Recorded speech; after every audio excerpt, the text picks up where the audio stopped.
নমস্কার বন্ধুরা, সবাই কেমন আছেন? আপনাদের সবাইকে বাঙালি রেসিপি চ্যানেলে স্বাগত। আজকে আমি বানাবো ঝাল ঝাল সাদা আলু পোস্ত।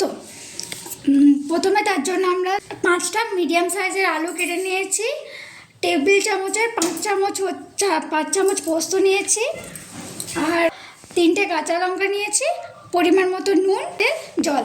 প্রথমে আমরা পোস্তটা বেটে নেব। গ্যাসটা ধরিয়ে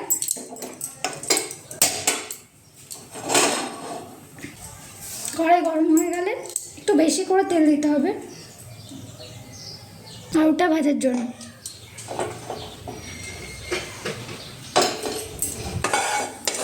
পুরো কড়াইয়ের মধ্যে তেলটা ভরিয়ে নেব। তেলটা গরম হয়ে গেছে, এবার আলুটা আস্তে আস্তে ছেড়ে দেবো।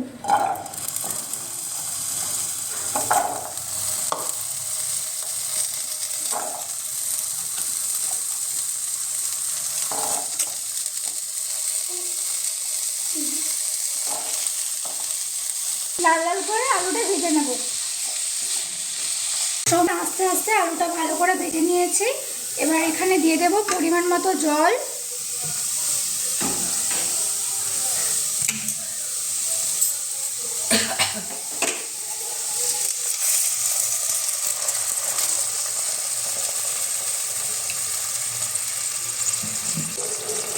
স্বাদ মতো লবণ দিয়ে দেবো, যেহেতু ঝাল ঝাল হবে সেজন্য লঙ্কাগুলো দিয়ে দেবো। এবার ঢাকা দিয়ে এটাকে ভালো করে সেদ্ধ হতে দেবো।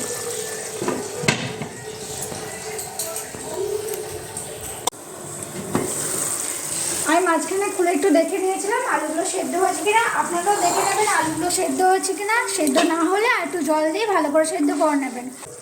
আলুটা আমার সেদ্ধ হয়ে গেছে। এবার পোস্তটা আমি দিয়ে দেবো। আঁচটা কম করে দিয়ে আমি পোস্তটা দিয়ে দেবো।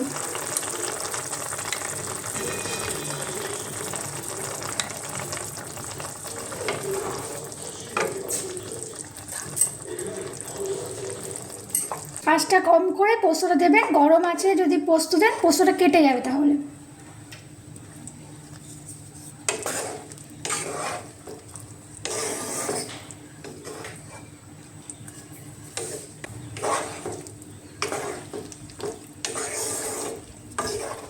এবার আঁচটা বাড়িয়ে দেবো।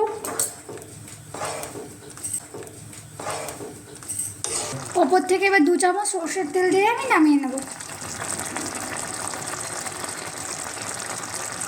গ্যাস অফ করে দিয়ে এবার নামিয়ে নেব আমি।